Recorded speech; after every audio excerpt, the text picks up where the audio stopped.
Minha filha disse que o jantar tinha sido cancelada, mas quando cheguei, estavam todos comemorando sem mim. Para mais histórias de reviravolta e poder, onde a justiça prevalece, siga nosso canal e ative as notificações. E comente de onde você está assistindo. Eu adoro saber até onde minha voz chega.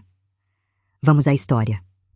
O cheiro de mogno polido e café forte, que antes era o perfume do meu lar e do meu casamento com Afonso, agora impregnava o ar do escritório como o prenúncio de um velório.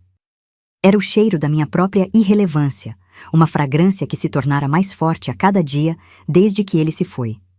Eu estava sentada na minha cadeira de costume, mas ela parecia grande demais, um trono de uma rainha deposta.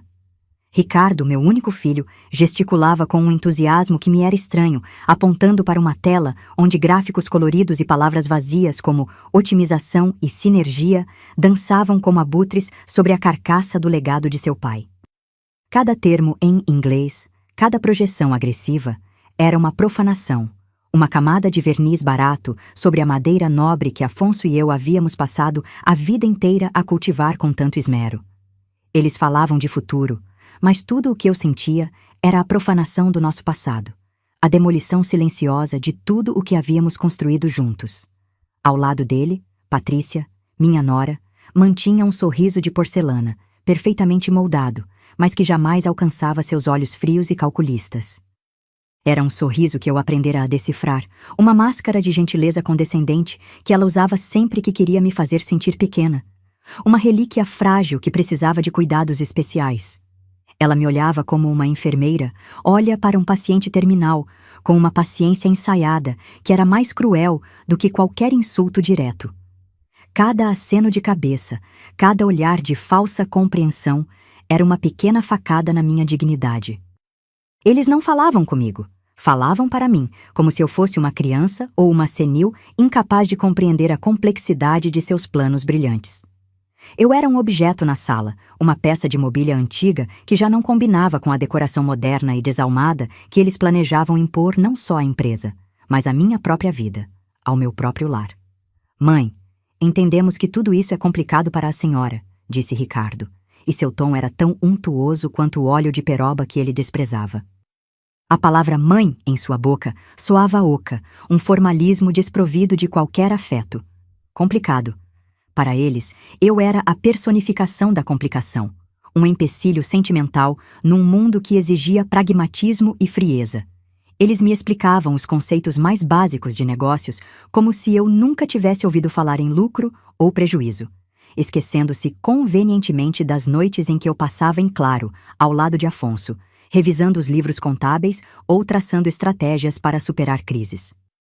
Eles me transformaram em uma caricatura, a viúva devotada e ignorante, cuja única função sempre fora sorrir em jantares e escolher as flores para o lobby. E a parte mais dolorosa era que, em meu luto profundo, eu havia permitido que essa caricatura se tornasse a minha realidade aos olhos deles, e talvez até aos meus. Eles falavam de mim como se eu não estivesse ali, um fantasma sentado à cabeceira da mesa de jacarandá que Afonso e eu havíamos escolhido juntos, numa viagem ao Pará, décadas atrás.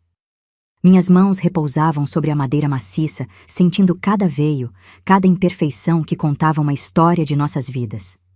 Para mim, aquela mesa era um diário. Para eles, era apenas um ativo a ser depreciado e, eventualmente, liquidado. A conversa deles fluía sobre mim, um diálogo de poder e ambição do qual eu estava deliberadamente excluída. Eles discutiam a venda de ativos, o rebranding da marca e a demissão de funcionários leais, homens que viram Ricardo nascer. Cada palavra era um golpe, uma martelada quebrando os alicerces da Almeida em Filhos. E eu apenas observava, sentindo o gosto amargo da traição se misturando ao café que esfriava na minha xícara, o silêncio se tornando minha única e ineficaz armadura. O ponto de ruptura veio não com um grito, mas com o deslizar suave de uma pasta de couro sobre a mesa. São apenas alguns papéis para a senhora assinar, mãe, disse Ricardo com a displicência de quem pede para assinar um cartão de aniversário. Uma formalidade, para nos dar o controle administrativo, é para o seu bem. A frase ecoou na sala, um insulto disfarçado de cuidado. Meu bem. Abri a pasta e meus olhos percorreram o jargão legal, frio e impessoal. As palavras saltavam da página, afiadas como cacos de vidro. Incapacidade gerencial. Transferência de poder fiduciário. Curatela de bens. Eram termos que me despiam de tudo o que eu era, de minha identidade, de minha sanidade, de meu direito de proteger o que era meu. A caneta estava ali, ao lado, um pequeno objeto de plástico e tinta, mas que naquele momento parecia pesar uma tonelada, a arma que eles me ofereciam para que eu mesma selasse meu destino e assinasse minha própria sentença de morte civil. Meu sangue gelou. A humilhação sutil e constante havia se materializado naquele documento, uma prova irrefutável da dimensão de sua traição. Onde foi que tudo mudou? A pergunta martelava em minha mente. Foi quando a luz de Afonso se apagou e eu me perdi na névoa da saudade, ou foi muito antes, nos pequenos desrespeitos que ignorei em nome da paz familiar? Lembrei-me da voz de Afonso, anos atrás, durante uma madrugada de trabalho. Helena, você é o coração e a mente desta empresa. Nunca se esqueça disso. Mas eu havia esquecido. Pior, eu havia permitido que eles me fizessem esquecer, que reescrevessem minha história, me relegando a um papel de coadjuvante na narrativa que eu ajudei a construir. Por que eu permiti que chegassem a este ponto? Porque minha dor se tornou um escudo para a ganância deles, um véu que me impedia de ver o complô que se desenrolava sob o meu teto. A impaciência de Ricardo era palpável. Ele notou minha hesitação, o tremor em minhas mãos. Não se preocupe com os detalhes, mãe. Nosso advogado já revisou tudo, ele disse, apressado, como se minha compreensão fosse um obstáculo irritante em seu cronograma. Patrícia, então, desferiu o golpe de misericórdia emocional. Ela suspirou, um som teatral de exaustão e martírio. Helena, por favor, estamos apenas tentando ajudar. Não torne as coisas mais difíceis do que já são. O ultimato estava implícito, pendendo no ar como uma guilhotina. Ou eu assinava e me tornava uma rainha deposta, uma marionete em meu próprio castelo, vivendo de sua generosidade forçada, ou eles encontrariam outras maneiras. Maneiras mais públicas, mais humilhantes, envolvendo laudos médicos e talvez até uma interdição judicial. Eles me encurralaram, certos de que a frágil e enlutada Helena não teria forças para lutar, para resistir àquela maré de desrespeito. Fechei a pasta lentamente, o som seco ecoando no silêncio tenso do escritório. O clique da fechadura pareceu selar algo dentro de mim. Eu preciso de um tempo para pensar, murmurei, minha voz saindo mais fraca do que eu gostaria, um sussurro de rendição aos ouvidos deles. Ricardo e Patrícia trocaram um olhar de triunfo contido, um brilho de vitória que não fizeram questão de esconder. Para eles, a batalha já estava ganha. Eu era apenas o obstáculo final, previsível e facilmente contornável. Claro, mãe, pense o quanto precisar, disse Ricardo, levantando-se e ajeitando o paletó caro. Mas a reunião com os investidores do conglomerado é na sexta-feira. Precisamos ter tudo isso resolvido até lá. Eles saíram, deixando-me sozinha com o fantasma de Afonso, o cheiro de mogno e o peso esmagador da minha própria submissão, uma solidão que doía mais do que a própria morte. Fui até a grande janela, observando o jardim que eu mesma plantei e cuidei por 40 anos. As rosas, antes vibrantes, pareciam murchas, como se sentissem a minha dor e a minha vergonha. A humilhação era um veneno lento, que se infiltrava em cada poro, não através de um ataque direto, mas pela erosão constante da minha identidade. Eles não me viam. Eles viam uma velhinha sentimental, apegada a um passado que para eles era um fardo. Eles não conheciam a mulher que negociou preços de ébano com fornecedores na Amazônia, enquanto Afonso fechava acordos em São Paulo. Não conheciam a mulher que passava as noites equilibrando os livros contábeis, encontrando discrepâncias que nem os auditores mais experientes conseguiam ver. Eles me transformaram em uma caricatura. E eu, afundada em meu luto, havia vestido a fantasia sem protestar. Mal sabia eu que o pior ainda estava por vir, mas também não imaginava a força que nasceria dessa dor. O escritório, que antes era um santuário de sonhos compartilhados, agora era o palco da minha capitulação. Sentei-me novamente na cadeira de Afonso, sentindo o couro frio contra minhas costas, e por um instante a imagem de seu rosto decepcionado surgiu em minha mente. Mas não era decepção o que eu via.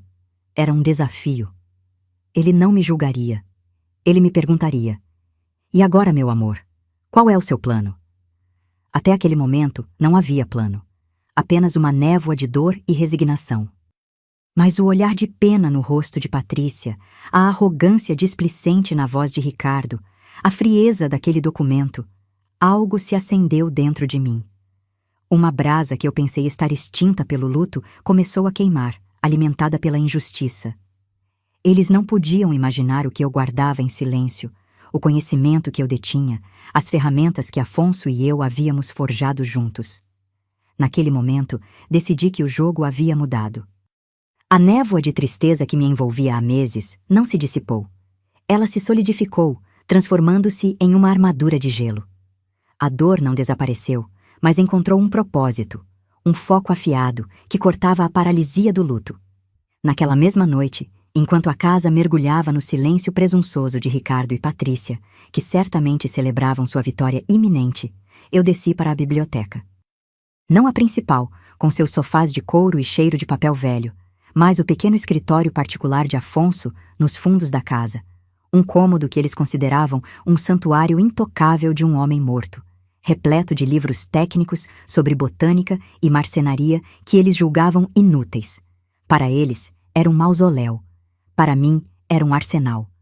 A Helena frágil e enlutada foi enterrada junto com a última lágrima que derramei naquele escritório. A mulher que emergiu estava pronta para a guerra. Atrás de uma falsa fileira de enciclopédias sobre a flora amazônica, um detalhe que apenas eu conhecia, havia um painel de madeira de lei que se abria com uma leve pressão no veio certo. Revelava não uma parede, mas a porta de aço de um cofre embutido, discreto e antigo. Minhas mãos não tremiam enquanto eu girava o seletor mecânico, cujos cliques eram a única música naquela madrugada. A combinação era a melodia da nossa vida. A data do nosso primeiro encontro em um leilão de antiguidades, o ano em que a primeira plaina da Almeida em Filhos foi ligada, e o dia do nascimento de Ricardo, uma data que, ironicamente, agora selaria sua derrocada. A porta pesada se abriu sem um rangido, revelando seu conteúdo. Não havia joias ou barras de ouro, pois nosso tesouro nunca foi material. Havia algo infinitamente mais valioso: a verdade documentada, a memória incorruptível de uma parceria baseada em confiança absoluta. Dentro do cofre, repousava uma única pasta de couro preto, idêntica àquela que Ricardo havia deslizado sobre a mesa horas antes, mas com um peso e um significado imensuravelmente maiores. Ao abri-la, o cheiro de papel antigo e tinta de caneta tinteiro me transportou para a noite em que Afonso e eu a preparamos. Ali estava seu testamento original, não a versão simplificada e conveniente que o advogado da família, um amigo de infância de Ricardo, havia nos apresentado.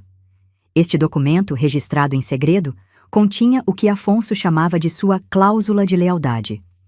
Uma salvaguarda, um ato de presciência de um homem que, apesar de amar o filho, jamais subestimou sua capacidade para a ganância. Ele sabia que um dia eu poderia precisar daquela proteção, um último abraço em forma de parágrafo legal, e eu senti sua presença ali, guiando minhas mãos. A cláusula era de uma simplicidade brutal e elegante. Ela estipulava que, em caso de qualquer tentativa, judicial ou extrajudicial, de me remover à força da administração da empresa, de me declarar mentalmente incapaz ou de cercear minha autonomia sobre o patrimônio, a totalidade das ações com direito a voto seria imediata e irrevogavelmente transferida para meu controle exclusivo. Era um xeque-mate póstumo, uma armadilha perfeita que Afonso havia deixado para proteger não apenas a mim, mas o legado de uma vida inteira de trabalho honesto. Ricardo, em sua arrogância, havia caminhado diretamente para ela, acionando o gatilho com seus próprios papéis de interdição. Ele não apenas falhou em tomar o poder, ele o entregou completamente para mim. Mal sabia Ricardo o que ele estava prestes a descobrir sobre a mulher que ele chamava de mãe. Ao lado do testamento havia um segundo tesouro, um pequeno livro de capa de ébano, com as páginas amareladas pelo tempo. Era nosso livro Caixa Secreto, o verdadeiro coração financeiro da Almeida em Filhos. Nele, com minha própria caligrafia, estavam registradas todas as transações importantes, os investimentos paralelos em terras ricas em madeira rara e os acordos de cavalheiros que formavam a espinha dorsal de nosso negócio. Após a morte de Afonso, continuei a atualizá-lo meticulosamente. Registrei cada retirada suspeita de Ricardo para suas viagens de negócios, cada pagamento exorbitante para a empresa de consultoria de fachada de Patrícia, cada despesa pessoal disfarçada de custo corporativo. Eu tinha a arma legal e agora a munição factual para aniquilar qualquer defesa que eles pudessem montar. Eles não podiam imaginar o que eu guardava em silêncio. Eu tinha as provas, mas uma guerra não se vence sozinha. Precisava de um general, um conselheiro em quem pudesse confiar plenamente. No dia seguinte, não fui ao meu clube de jardinagem como Patrícia esperava. Dirigi-me a um antiquário empoeirado no centro da cidade, um lugar que cheirava a séculos de histórias e segredos. O proprietário, Sr. Almeida, era um primo distante de Afonso, um brilhante advogado tributarista que se aposentara cedo e que Ricardo e Patrícia haviam descartado como um velho excêntrico e senil. Eles o haviam humilhado em um jantar de família anos atrás, e eu sabia que a lealdade dele estava com a memória de Afonso, não com a ambição de meu filho. Ele era o aliado perfeito, um homem cuja inteligência eles haviam subestimado tão profundamente quanto a minha. Coloquei a pasta de couro e o livro de ébano sobre seu balcão de carvalho maciço. Seus olhos, geralmente sonolentos e perdidos entre relíquias, ganharam um brilho afiado ao ler os documentos. Ele ajustou os óculos de aros finos, lendo e relendo a cláusula de lealdade, seus lábios se curvando em um sorriso mínimo e satisfeito. Depois, folheou o livro caixa, sua mente brilhante conectando as datas e os valores com a rapidez de um predador. Ao final, ele fechou o livro lentamente e me encarou por um longo momento. Helena, isso não é apenas uma defesa. Isso é dinamite pura, ele sussurrou, a voz carregada de uma admiração que eu não ouvia há muito tempo. Isso não apenas os impede. Isso os destrói publicamente e legalmente. A validação dele era o catalisador que me faltava. Eu não quero destruí-los, Almeida. Eu quero educá-los, respondi, minha voz firme, desprovida de qualquer emoção que não fosse uma determinação gélida. Eles precisam aprender que legado não é um direito a ser pilhado, é uma responsabilidade a ser honrada. E, acima de tudo, precisam aprender a não subestimar a mulher que ajudou a construir cada centímetro deste império. Passamos as 48 horas seguintes, trancados no escritório dos fundos do antiquário, traçando a estratégia. Cada passo foi meticulosamente calculado, cada movimento ensaiado. Não deixaríamos margem para erros, nem espaço para a manipulação emocional que Patrícia certamente tentaria usar. Seria uma execução limpa, cirúrgica e, acima de tudo, pública, diante das pessoas cuja opinião eles mais valorizavam. O primeiro passo do nosso plano foi usar a própria arrogância deles como nossa principal arma. Em vez de esperar pelo ataque, eu mesma convoquei uma reunião extraordinária do Conselho de Administração para a sexta-feira, o mesmo dia em que Ricardo planejava se encontrar com os investidores do conglomerado. Enviei o e-mail do computador de Afonso, usando a conta oficial da presidência, com uma pauta deliberadamente vaga. Discussão sobre a reestruturação da liderança e o futuro da Almeida em Filhos. Ricardo e Patrícia, ao receberem a convocação, certamente interpretariam como minha rendição final, um ato de desespero para formalizar a transição de poder na frente de todos. Eles chegariam àquela sala esperando uma coroação. Mal sabiam eles que estavam caminhando para uma execução. Enquanto a isca era lançada, Almeida trabalhava nos bastidores. Ele contatou discretamente 2 dos mais antigos e respeitados membros do conselho, homens que haviam sido aprendizes de Afonso e que andavam visivelmente preocupados com a direção agressiva e desrespeitosa que Ricardo estava tomando. Ele não revelou nosso plano, apenas os alertou sobre a importância crítica da reunião, garantindo sua presença e seu foco. Além disso, convidou um renomado auditor forense, um profissional implacável conhecido por desvendar as fraudes mais complexas, sob o pretexto de ser seu assistente jurídico para a reunião. Teríamos as testemunhas certas e o especialista técnico para validar cada uma de minhas acusações no momento exato, transformando o confronto em um tribunal de fato. Com o tabuleiro de xadrez meticulosamente arrumado, minha única tarefa era desempenhar o papel que eles haviam escrito para mim. Nos dias que antecederam a reunião, eu me tornei a personificação da mulher frágil e confusa que eles acreditavam que eu era. Pedi a Patrícia para me ajudar a escolher uma roupa, fingindo indecisão. Perguntei a Ricardo, várias vezes, sobre os mesmos detalhes financeiros sem importância, simulando uma mente que já não conseguia reter informações. Deixei-os vencer em pequenas discussões domésticas, sorrindo com uma resignação ensaiada. Eu me tornei o reflexo perfeito da subestimação deles, e a cada sorriso presunçoso, a cada olhar de pena trocado entre eles, minha determinação se solidificava como o cerne do jacarandá mais resistente. Eles estavam tão ocupados, admirando a caricatura, que não viram a estrategista por trás dela. Na véspera da reunião, fiz algo que não fazia há semanas. Visitei o túmulo de Afonso. O ar no cemitério era frio e silencioso, mas não senti tristeza. Senti uma clareza avassaladora. Coloquei uma rosa branca sobre o mármore frio de seu nome e não chorei. Em vez disso, fiz uma promessa em voz baixa, um juramento ao homem que foi meu parceiro em tudo. Eu vou proteger o que construímos, meu amor, sussurrei para a lápide. O nome Almeida voltará a significar integridade, honra e excelência. Eles aprenderão a lição que você e eu tentamos ensinar. Amanhã, a justiça será servida em seu nome. Não era um pedido de ajuda, mas uma declaração de intenções. Eu não precisava de sua força. Eu já a carregava dentro de mim, adormecida, esperando o momento certo para despertar. Naquela noite, voltei para casa e fui direto para o meu closet, passando pelos vestidos de luto pretos que haviam se tornado meu uniforme. No fundo, guardado em uma capa de tecido, estava um terninho de linho, de corte impecável, na cor marfim. Era uma peça que Afonso me dera de presente anos antes, dizendo que ela refletia minha força serena. Eu o vestiria no dia seguinte. Era a cor da renovação, a cor do marfim envelhecido, que guarda histórias e valor inestimável. Ao passar pelo corredor, Patrícia me viu segurando o traje e sorriu com condescendência. Que elegância, Helena! Vai a algum lugar especial amanhã? Ela perguntou, o tom divertido de quem fala com uma criança. Eu a encarei com um sorriso sereno e respondi, há um acerto de contas. Ela riu, achando que era uma piada de uma velha senhora. Mal sabia ela que a piada era ela. A noite foi longa, mas não de insônia ansiosa. Foi uma vigília de preparação. Não dormi, mas também não senti cansaço. Passei as horas revisando minhas anotações, memorizando cada cifra do livro de ébano, ensaiando mentalmente cada frase que diria, antecipando cada reação de Ricardo e Patrícia. Eu não estava nervosa, eu estava focada, como um cirurgião antes de uma operação complexa. A mulher que chorava de desamparo no escritório havia dado lugar a uma comandante prestes a entrar em sua batalha final, uma estrategista que estava prestes a mover a peça decisiva no tabuleiro que ela mesma havia montado. O sol nasceu no horizonte, tingindo o céu com tons de laranja e roxo, e eu estava pronta.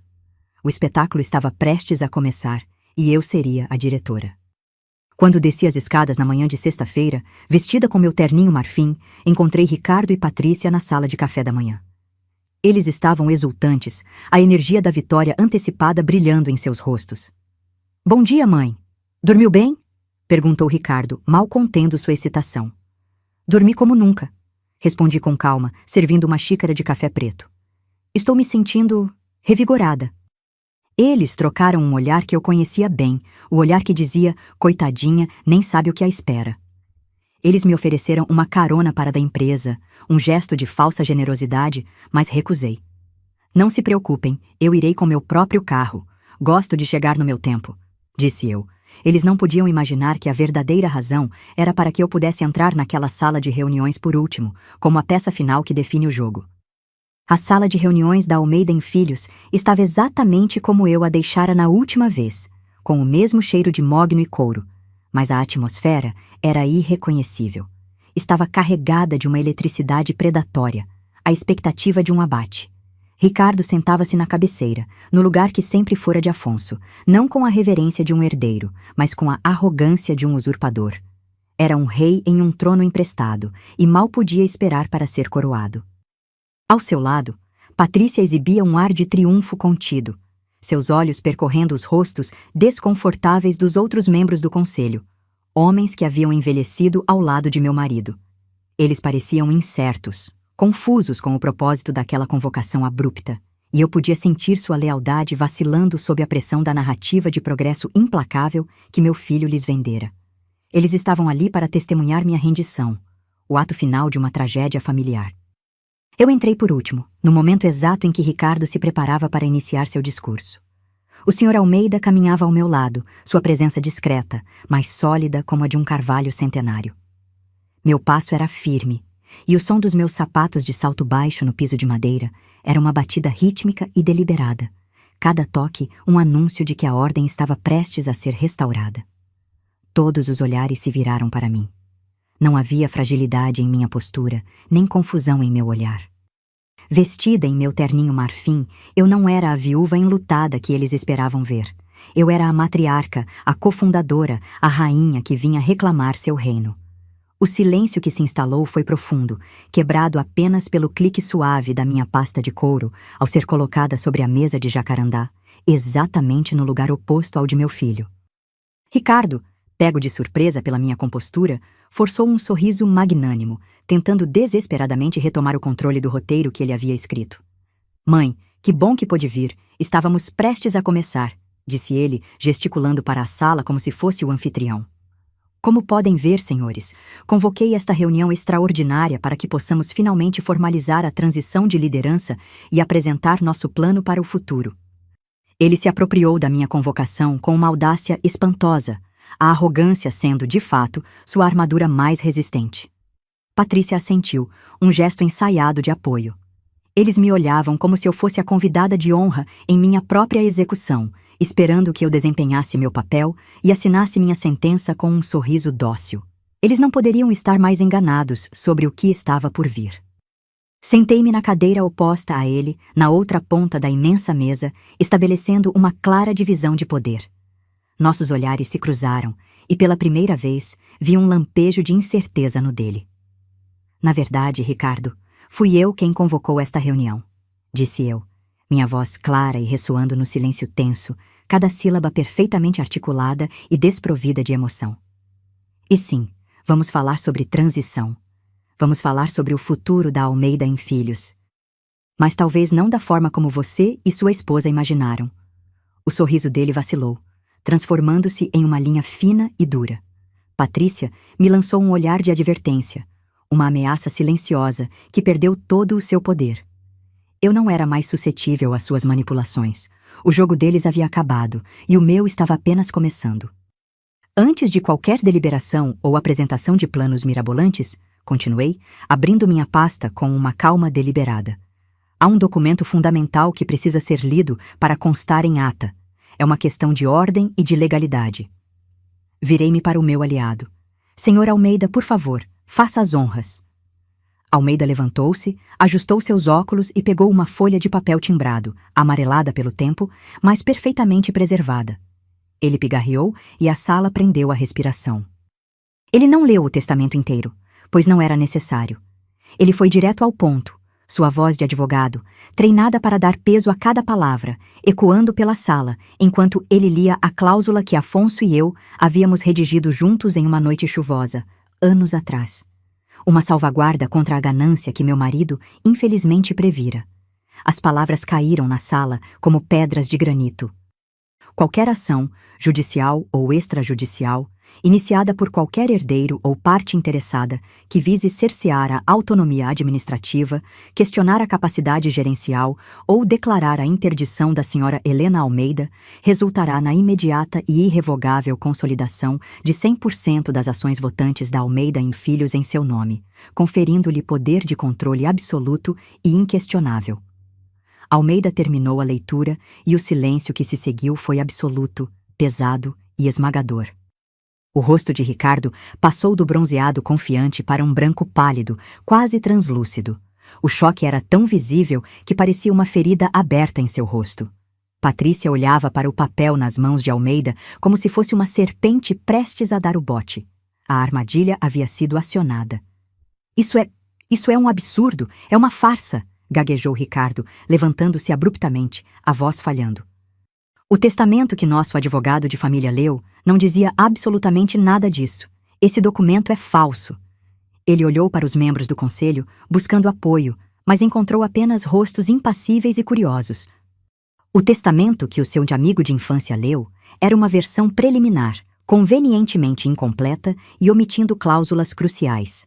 Corrigiu Almeida com uma calma cortante, apresentando o documento original, com o selo oficial do cartório, a data e a assinatura inconfundível de Afonso, ousada e firme. Este, Ricardo, é o único documento com validade legal. E a tentativa de interdição que você iniciou, cujos papéis minha cliente se recusou a assinar, foi o gatilho que ativou esta cláusula. Patrícia, vendo a rota de fuga legal se fechar, tentou uma nova tática, a da desqualificação profissional. Sua voz, embora um pouco estridente, tentava soar razoável. Isso não prova nada sobre a gestão, disse ela, dirigindo-se ao conselho. Um pedaço de papel não muda o fato de que a gestão de Helena tem sido inexistente. A empresa está estagnada por causa do seu apego sentimental ao passado. Ricardo tem uma visão de futuro. Era a minha deixa, o momento exato que eu esperava. Fechei a pasta do testamento e abri o pequeno livro de capa de ébano, colocando-o sobre a mesa. O verdadeiro coração financeiro da empresa, o diário de nossa vida profissional, estava agora aberto para todos verem. A expressão de Patrícia congelou, reconhecendo o objeto que ela sempre desdenhou como o caderninho da sogra. Estagnada? Repeti, minha voz um fio de gelo, enquanto folheava as páginas com a ponta dos dedos. Vamos falar sobre números, então. Já que gostam tanto de gráficos e projeções. Patrícia, sua empresa de consultoria de design de interiores, a Inova Lar, uma empresa de fachada registrada em seu nome de solteira, recebeu da Almeida em Filhos, nos últimos 6 meses, exatos R$250 mil por serviços de rebranding visual. Poderia nos detalhar, para constar em ata, quais foram exatamente os serviços prestados que justificam tal valor?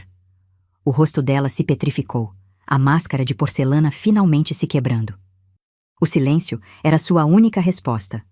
Todos os olhos na sala estavam agora fixos nela, esperando uma explicação que nunca viria. A primeira rachadura na fachada deles havia se tornado um abismo. E você, Ricardo, continuei, virando uma página com um ruído seco, sem desviar meu olhar do dele. Suas inúmeras e caríssimas viagens de prospecção de mercado para paraísos fiscais, como as ilhas Cayman e Suíça, custaram à empresa mais de R$500 mil apenas este ano.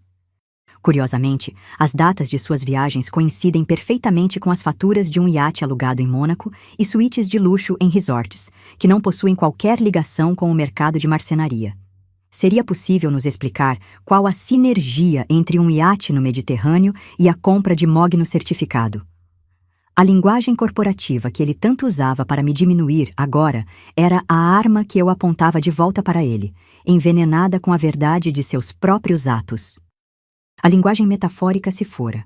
Agora eram apenas fatos, frios, duros e inegáveis. Minha voz era um bisturi, dissecando as mentiras deles na frente de todos, com precisão cirúrgica.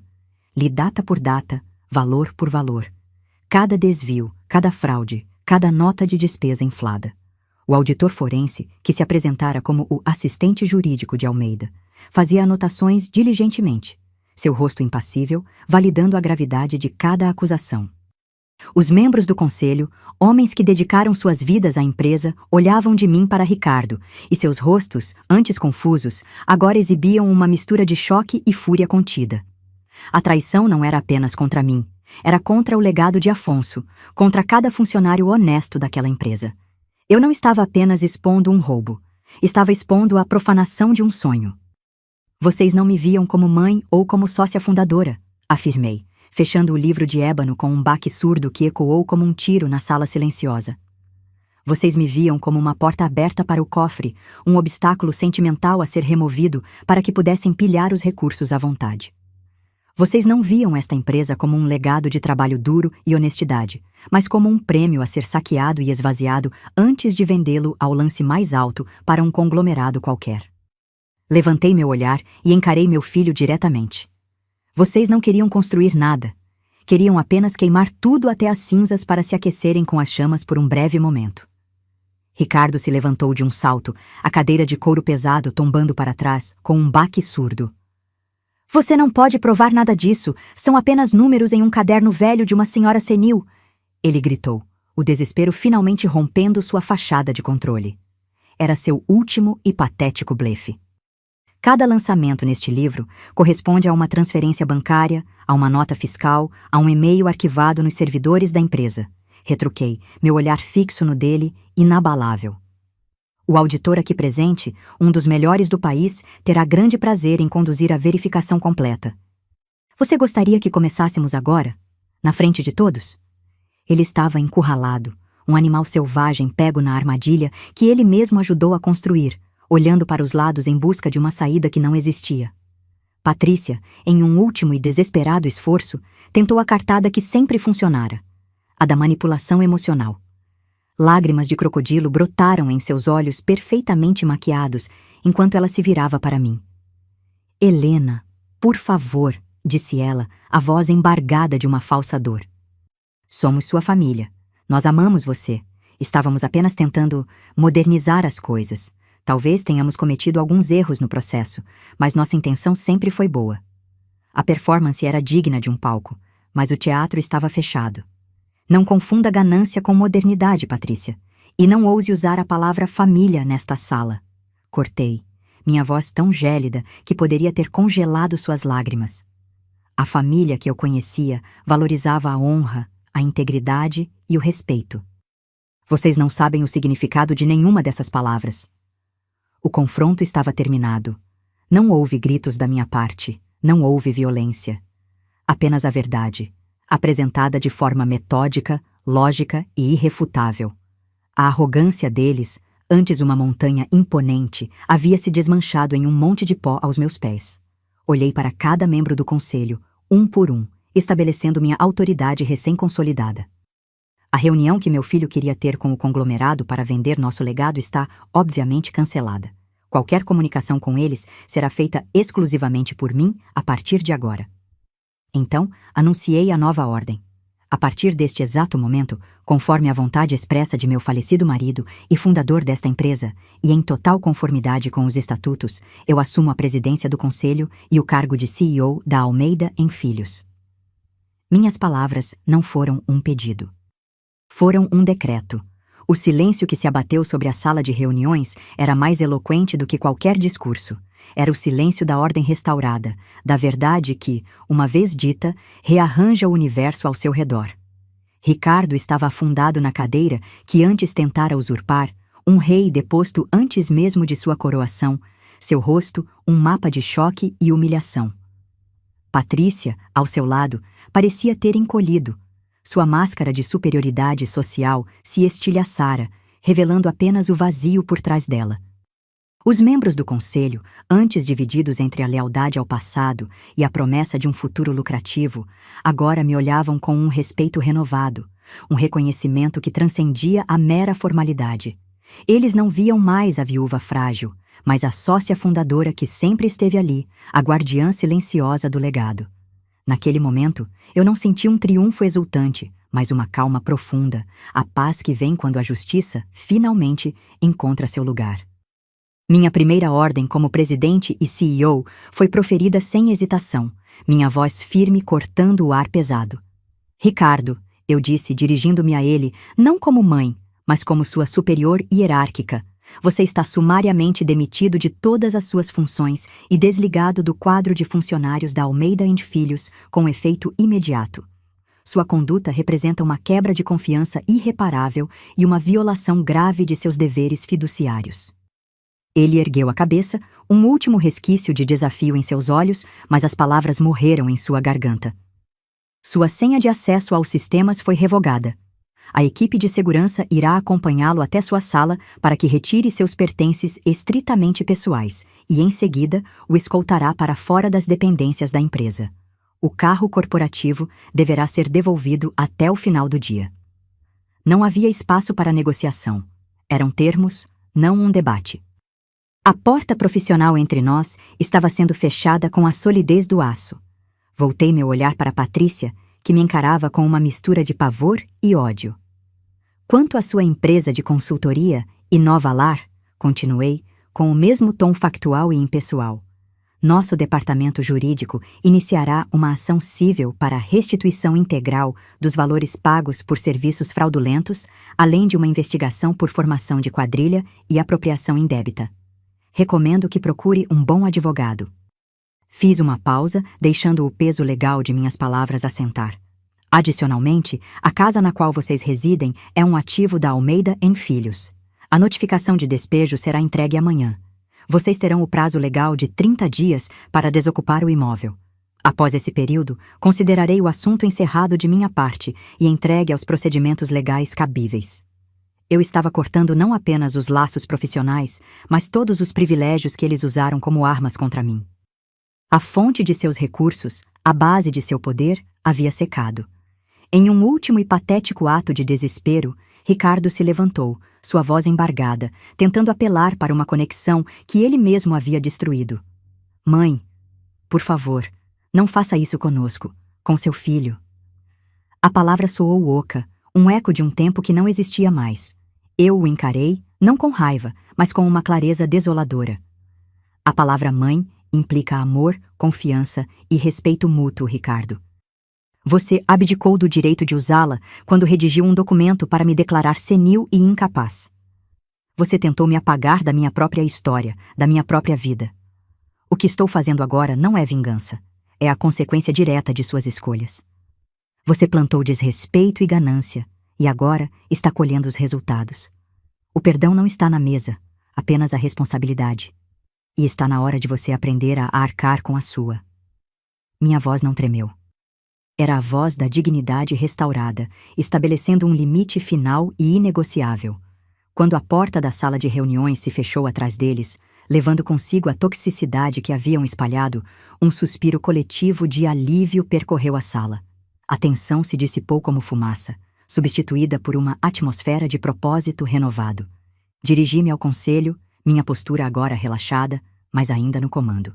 Senhores, peço desculpas por terem que testemunhar este lamentável episódio familiar. Mas era necessário para limpar o terreno e podermos reconstruir sobre bases sólidas.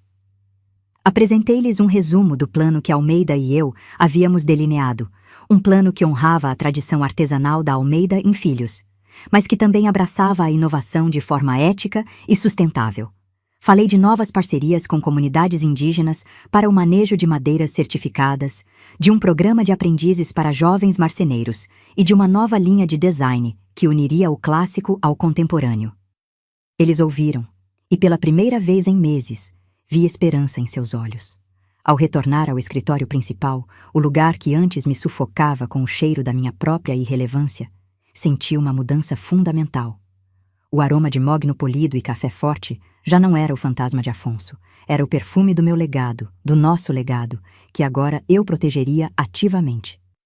Sentei-me na cadeira de couro, que agora se ajustava perfeitamente a mim, não como um trono herdado, mas como uma ferramenta de trabalho conquistada. Olhei pela janela para a cidade que se estendia abaixo, não com a sensação de estar presa em uma torre de marfim, mas com a visão de uma comandante observando seu território. A sala não era mais um mausoléu de memórias dolorosas, era meu quartel-general, o centro a partir do qual a nova era da Almeida Filhos seria forjada com integridade, força e uma sabedoria que fora duramente conquistada no silêncio e na dor. A vitória não era um pico de euforia, mas um platô de paz serena. Não havia alegria em ver a queda do meu próprio filho, apenas a triste aceitação de que era o único caminho para a sobrevivência do que era justo e correto. A verdadeira recompensa não era o poder, mas a restauração da minha autonomia, a recuperação da minha voz e, acima de tudo, a reafirmação do meu próprio valor. Lembrei-me de Afonso me dizendo que eu era o coração e a mente da empresa.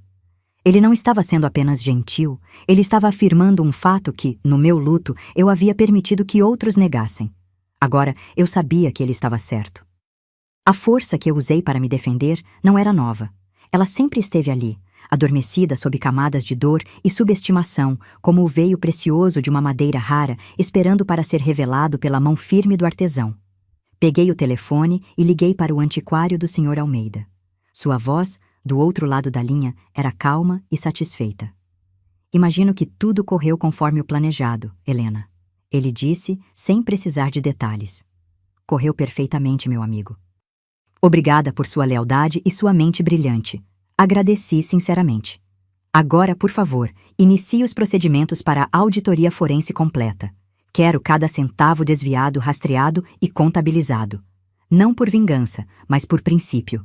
A integridade desta empresa não é negociável. Desliguei o telefone e senti o peso de meses de angústia finalmente se dissipar. O planejamento meticuloso, a estratégia fria, tudo havia culminado naquele momento de tranquilidade. A guerra havia acabado, e a paz, uma paz construída sobre limites firmes e respeito próprio, estava apenas começando a florescer. Mais tarde, naquele mesmo dia, voltei para casa. Minha casa. Caminhei até o jardim, onde as rosas, que antes pareciam murchas em solidariedade à minha dor, agora pareciam mais vibrantes do que nunca sob o sol do fim da tarde. Toquei uma das pétalas, sentindo sua textura aveludada, e respirei fundo o ar perfumado. A mansão não era mais uma gaiola dourada, um palco para a minha humilhação. Era meu santuário, meu refúgio. Um espaço que agora seria preenchido não com sorrisos falsos e palavras condescendentes, mas com o silêncio produtivo do trabalho e a serenidade da paz reconquistada. Eu havia podado os galhos doentes e venenosos que ameaçavam sufocar o jardim inteiro. Agora havia espaço para que a vida, a beleza e a dignidade pudessem crescer novamente, mais fortes e mais belas do que antes, regadas pela justiça. Minha história é a prova de que a força mais perigosa é aquela que é constantemente subestimada e que a verdadeira realeza não reside em um sobrenome ou em um trono, mas na coragem de defender a própria dignidade contra aqueles que tentam roubá-la. A justiça, às vezes, não é sobre perdão, mas sobre ensinar aos outros os limites que eles se recusaram a ver, garantindo que a humilhação nunca mais encontre um caminho de volta. Eu não destruí minha família. Eu a salvei da desonra, protegendo o único legado que realmente importa: um nome limpo e uma consciência tranquila. A mulher que eles tentaram enterrar sob papéis e mentiras era, na verdade, uma semente. E agora, ela finalmente floresceu. Para mais histórias de reviravolta e poder, onde a justiça prevalece, siga nosso canal e ative as notificações.